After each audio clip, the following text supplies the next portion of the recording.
All right, good morning. We are going to move into our next portion of our summer series through the book of Mark. What we are doing is you're actually going to give you a little special invitation this week. This week, I've been praying actually specifically that the Lord would extend to you a very special invite. An invite to actually be involved in his mission. Specifically, the invite that we're going to be looking at today is to follow me.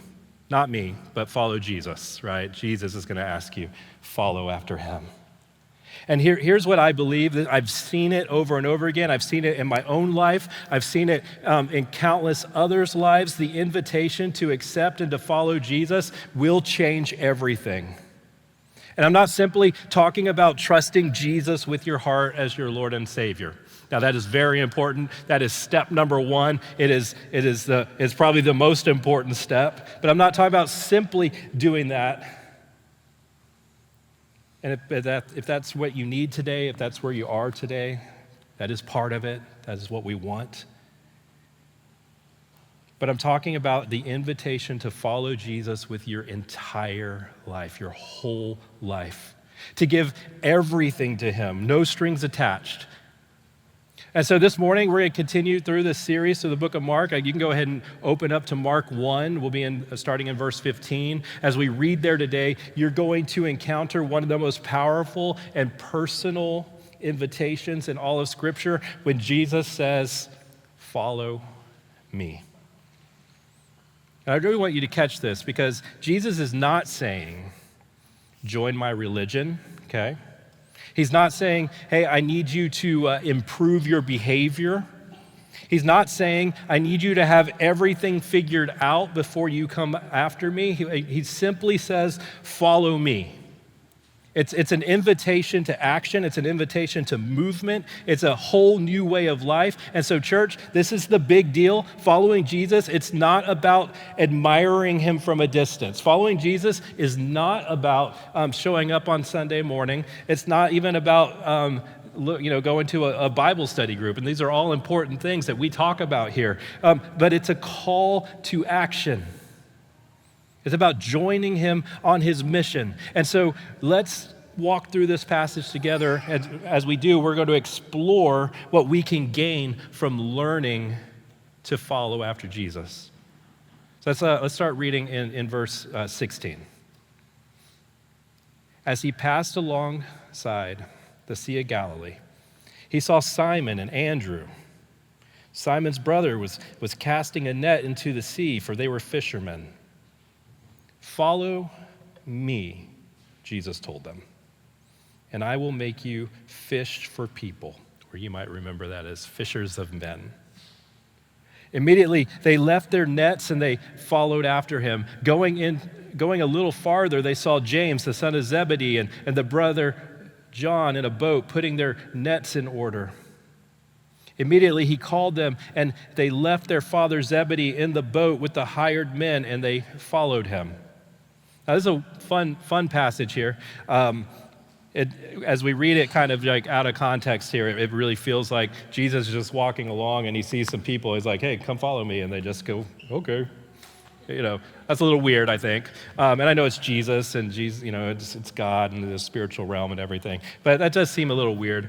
But I want you to remember that we had already seen Jesus do some cool things. Like we just saw him get baptized. So if you were here last week, he was baptized. The Spirit of the Lord, the Holy Spirit comes upon him like a dove. God speaks from the heavens and he's like, This is my child who I am well pleased. Okay, so I want you to imagine that that's happened. Word has gotten around, okay? So when he shows up and he's kind of walking around and he sees these fishermen and he says, follow me, they're like, oh yeah, I remember. There's something special about this guy. We're gonna go check this out.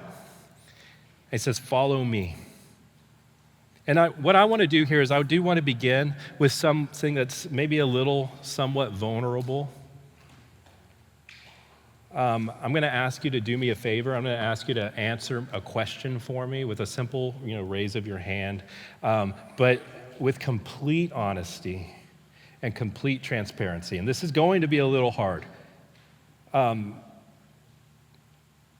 It's where most of the vulnerability is going to come from, because some of you, I know some of you, raising your hand in public is as hard as speaking in public, right? Raising your hand in public is like, even if you agree with the statement, it's just like, yeah, I'm not a crowd participation person, okay? I get it. And we don't do this all the time, but I'm going to ask for this. Okay, I know for some of you, maybe it's not you. Maybe I'm going to say what I say. You're like, well, that's not me. But I see so many hands in the air. I'm just going to raise my hand too. Okay,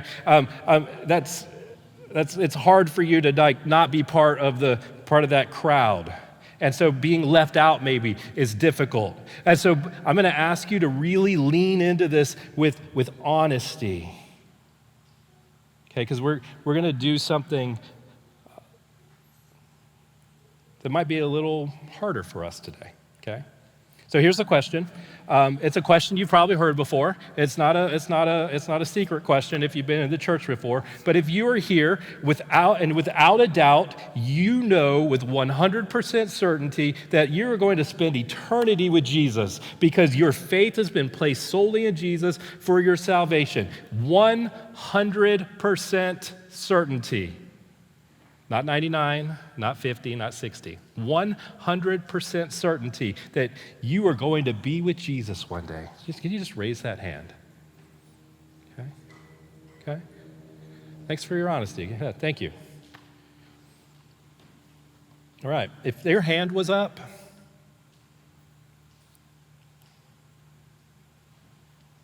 you have been called by Jesus. Right? If your hand was up, you know, I have been called by Jesus. Jesus has extended his call to you. He has said, follow me. You've answered that call. You feel secure in your status. But the question that we really want to ask you, if your hand was up, this is the question that we want to ask for you today. Are you following Jesus? Like, are you really following after him? Not just like your mind, like, or maybe your church attendance, but are you actually following him with your whole life? Okay? If that's you, right? If you're like, I don't know, like maybe I've raised my hand, but I'm not following, I don't know if I'm following him with my whole life, right? This is going to be for you today. Now, if maybe you were a little more unsure, maybe you were like, I'm just checking this out for the first time, or I'm just kind of here trying to see this whole Jesus thing. Maybe like you have doubts, right? Like I think I'm good, but you said 100%, and so I don't know. I'm just wondering. Maybe you're wondering, like, hey, could Jesus ever even really save me? Maybe you're asking, like, hey, I gave my life to Jesus as a kid. Does that count? I was baptized as a child. Does that count? Maybe it doesn't seem real anymore. Maybe it doesn't feel as real as it used to. Right? This is going to be for you. Because God doesn't do things by accident. So if you're here today, whether you raised your hand, whether you kept your hand down, if you were here today, if you are hearing the words of Jesus, as he says, follow me, I want to invite you to listen with an open heart. I want you to ask yourself this, is Jesus for me? And I believe that if we will really lean into him, we will find that Jesus is what we've been missing the most. In fact, the Bible promises us in the book of James, it says, if you would draw near to God, he will draw near to you. And so I don't believe that anything has been done on accident. This isn't in my notes because I just read it this morning, and I just want to say that, again, nothing is by accident. Okay, if you're here today, if you're hearing these words, nothing is by accident. And I'm going to tell you a story. Our friend John, pastor of New Day Church in the city outside the Heights, we've talked about him here. His wife passed away about 6 months ago. Young wife, young family, young pastor, and of a brain cancer thing. Really sad, right? Well, John's been, working through that and moving through that. He actually got somebody to watch his kids, flew to Los Angeles in order to just kind of clear his head and say, hey, what's next? And speak with God and just kind of get away a little bit. And so he gets on this plane to Los Angeles, and the flight attendant comes up and says, hey, is there any way that you could change seats? We got a mom and a child, and they're separated on the plane. Would you mind sitting over there? Would that be okay? And he's like, yeah, no problem. I'll go over there. And so he goes over there, and he sits down next to this guy, and the plane takes off, and John pulls out his Bible, and he's just reading his Bible. And the guy sitting next to him leans over and says, hey, are you a Christian? And he's like, yeah, I'm actually a pastor in Houston. And the guy sitting next to him says, well, I used to be a pastor. I'm actually starting a nonprofit right now with my former co-pastor. His young wife recently died of cancer. And try not to cry here because it's not even my story, but I'm an old man now and I cry about everything. But here we are, and he's like, yeah, just recently died of cancer. And he's like, oh, I'm so sorry. You might tell me what type of cancer? The exact same thing. It's wild, right? It's like we're starting a nonprofit in her name and to support people who have been going through this, and that's what we're doing, okay? That's wild in itself, right? Now catch this. So they get to talk, right? And they get to do all this stuff and feel all the feels and do all the stuff, and the Lord just is working there. That man was not supposed to be on that flight. His plane got diverted into Houston because of weather, where he was going, and he wasn't supposed to even be on that flight. Okay, so here we go. John shows up. He sits in his seat. There's this guy over here in a different seat, and it's not like God is just like, oh no, John's in the wrong seat. He goes, no, I'm going to make sure I move you next to the guy who's not even supposed to be on that flight so that you can talk. And now they're meeting for lunch in LA, right? And so it's just wild how the Lord works, right? And things just don't happen on accident. So if you're here today, that's what I'm saying. You're not here on accident. I know you may have planned to be here, but it's still not an accident. So let's keep going. Let's get back to the passage we read. And so no matter where you are with your faith journey, I want you to see this. When Jesus calls, when he says, follow me, Jesus meets you where you are. I want you to go back to verse 16. As he is passing along the sea. Hey, Ephraim, would you mind go checking that AC? I think it needs to come down. All right, he's going along the sea. He passes alongside the Sea of Galilee. He sees Simon and Andrew. He sees Simon's brother. They're casting a net into the sea. They're all fishermen. He says, follow me. Jesus tells them, I'm going to make you fish for people. Now, I don't want you to miss the significance of this moment here. Jesus isn't in a synagogue. He isn't in a temple. He's not recruiting religious elites. He's walking the shoreline. He sees everyday fishermen, dirty hands, ordinary guys, probably dirty mouths. Follow me. And I want you to remember, if you were here last week, something very special, right? We talked about this. Jesus was baptized, Holy Spirit descends on him. God says, you are my son who I'm well pleased. And in the midst of all this, right, we got John the Baptist there. John the Baptist, he's saying, hey, this is Jesus. He's the man. He's the one worth following. Don't follow me, follow Jesus. And I'm not even worthy to untie his sandals. And in our small group last week, we got this question. Why wasn't John the Baptist made a disciple?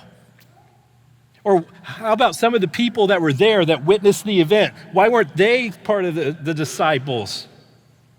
Why were these people that were following after John? They were smart, they were educated, they understood the scriptures, they're being taught by John, who understands the scriptures, and Jesus doesn't take any of them. Instead, he starts with fishermen, probably illiterate, definitely rough around the edges, a little salty.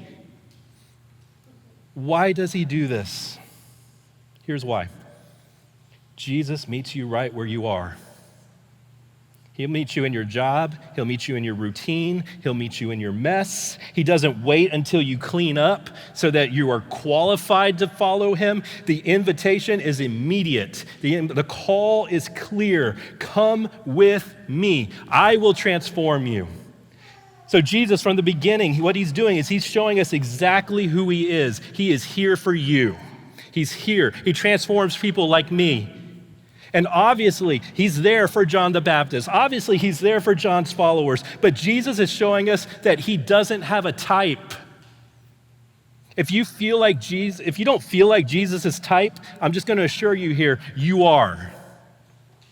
If you have been sitting on the sidelines, if you've been trying to clean yourself up before you can get closer to Jesus, if you didn't think that you had a chance, you are his type. You're his favorite. Don't sleep on Jesus.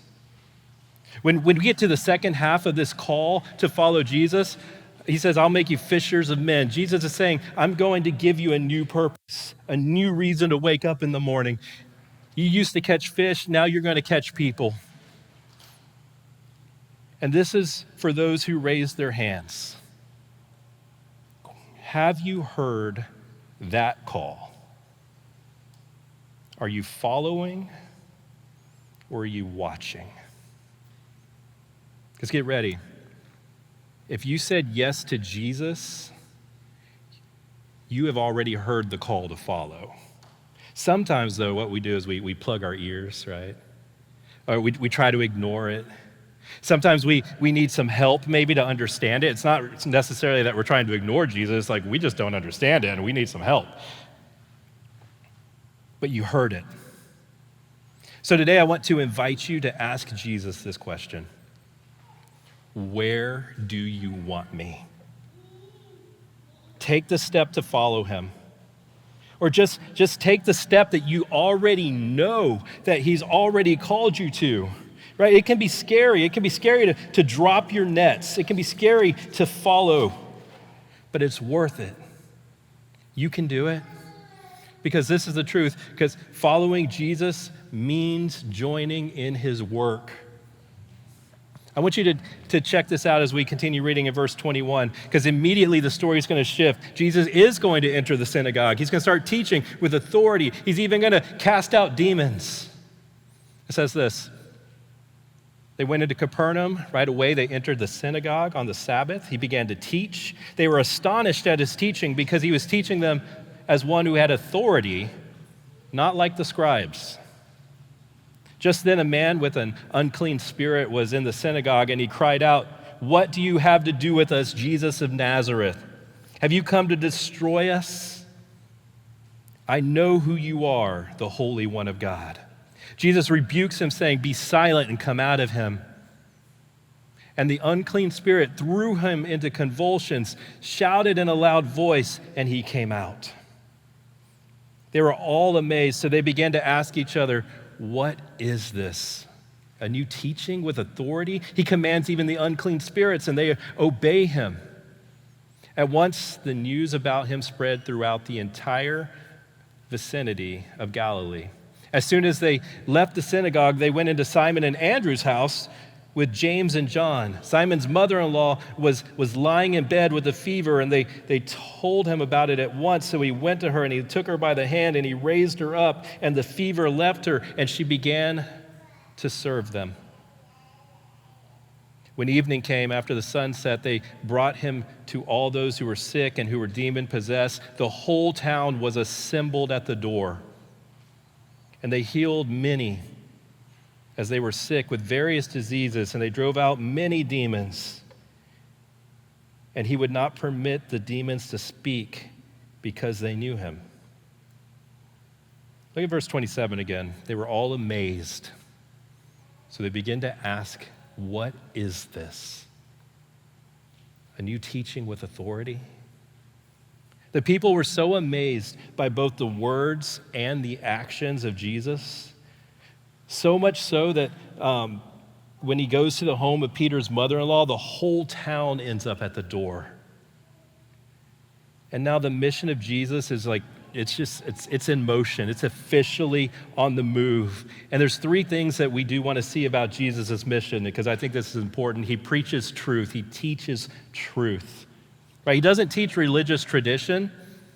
Like, remember, it said, here's someone who speaks with authority, not like the scribes. The scribes are just religious tradition, okay? And Jesus comes in and he speaks with authority, living truth. He confronts evil. He doesn't confront it with fear, but he does it with freedom. He brings healing, not just physical healing, but restoration for people's souls.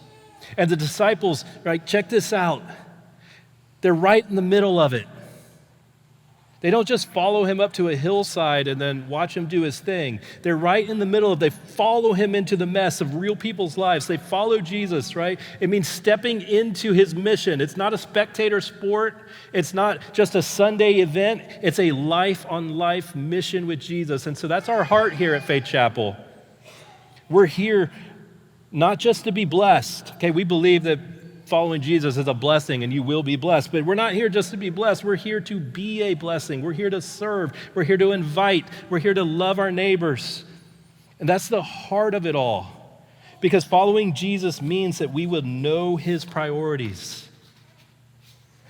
And this might be the most challenging verse of the entire passage. I believe it is for me as we come up to verse 35. Because after all the action, what does Jesus do? It says very early in the morning, while it was still dark, he got up, he went out, and he made his way to a deserted place, and he was there and he was praying. Simon and his companions, they're looking for him everywhere, and they found him, and they said, Jesus, everyone is looking for you. And he said to them, well, let's go to the neighboring villages that I might preach there too, because this is why I have come. So what does Jesus do, right? He takes time to pray. He takes time to commune with his Father. He takes time to orient his life, reorient it towards what he should be focused on, rather than what seemed urgent. Because what seemed urgent is, man, hey, everybody is here. We need you to be here. And he's like, no, that's not what I've been called to do. I've been called to actually go to the neighboring villages and neighboring cities and towns as well. When Simon Peter rushes in, Jesus doesn't let that crowd out his mission. He had already been directed to go to the neighboring towns and the neighboring villages, and so that's what he does. Jesus was busy, but he wasn't rushed. He was active, but he wasn't distracted. He was powerful, but he was deeply connected to his Father. And even in ministry, right, Jesus prioritized intimacy with God. And when Simon Peter comes rushing in, you can almost hear the urgency in Simon's voice, right? The crowds are back. Isn't this great? I can't believe it. They're still here. They want more. Right? And he puts his full heart on display. But then Jesus does something even better. Because a man with leprosy comes to him. A social outcast, someone who's physically broken, who's emotionally rejected. If you know anything about lepers during this time, right, it's a nasty disease, like your skin's falling off, it's disgusting.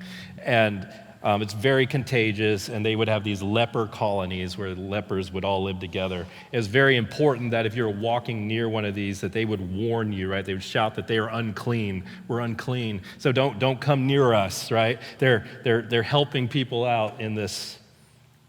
Let's read verse 39. He went into Galilee preaching in the synagogue, driving out demons. Then one man with leprosy came to him on his knees and begged him, if you are willing, can you make me clean? Moved with compassion, Jesus reached his hand out and he touched him. I am willing, he told him. Be clean. Immediately, the leprosy left him. He was made clean. Then he sternly warned him and sent him away at once, telling him, see that you say nothing to anyone, but go and show yourself to the priests and offer what Moses has commanded for your cleansing as a testimony to them. Yet he went out and he began to proclaim it widely. And he spread the news with the result being that Jesus could no longer enter a town openly, but he was out in deserted places, and they came to him from everywhere. Look at 41 again. Moved with compassion, Jesus reaches out his hand and he touched him. I am willing. Be made clean. Right, that's the heart of Jesus. He touches the untouchable.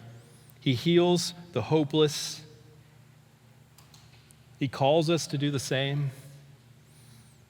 And this dude, this man with leprosy, who's not allowed to interact with people, right, outside of his leper colony, he's not allowed to. He's not supposed to. And he walks up to Jesus and he gets on his knees. He says, please, Jesus, if you're willing. There's something in this leper. He had heard the stories. He knew something. There's something in his heart where he says, I know you have what I need. And so for those of you who maybe didn't raise your hand, right? You're like, I'm not 100% sure. I'm struggling with this maybe. I'm not clean enough. Jesus is willing. He's willing, right?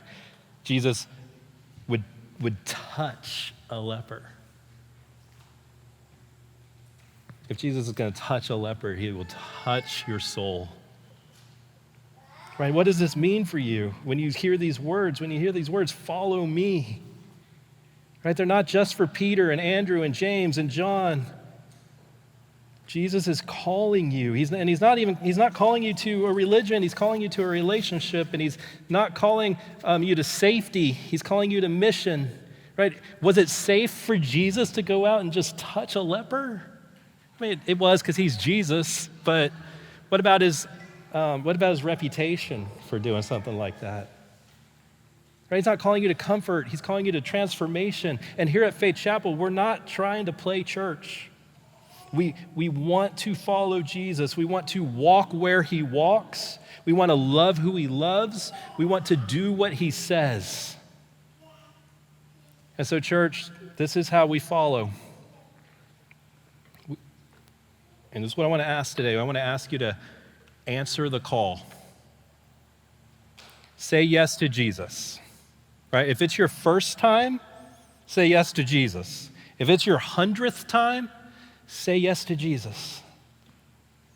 Join him in his mission. Find a place to serve. Love your neighbor. Use your gifts. Stay connected to God's heart. Make time to be with God, because that's where the power comes from.